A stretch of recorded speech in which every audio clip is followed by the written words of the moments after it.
I'm going to be showing you how to see deleted images on Reddit. So you generally can't directly see deleted images on Reddit once they're removed, especially if they're hosted on Reddit itself, but there are a few workarounds that sometimes work. So why you can't see them on Reddit is if the image is deleted by the user or mod, it's gone from the Reddit servers. If the account is deleted, content often disappears too. So the only ways to try recovering deleted images is checking the comments or replies.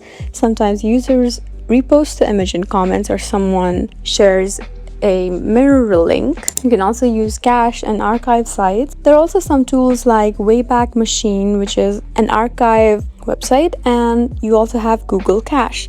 You can just paste the Reddit post URL and works only if the page was saved before deletion. You can also try using third-party Reddit viewers like Undead or Revidit. So it's mostly for deleted text, but sometimes links also remain. You can also try checking external image hosts. So the important reality you need to know is if it was Reddit hosted image and deleted early, it's usually permanently gone. So if you want to find something important on Reddit, you can just save and download it early because deletions are common. So in this way, you can successfully see deleted images on Reddit. I hope this video was helpful for you. Please leave us a like and drop us a comment down below, and we'll see you again in our next video.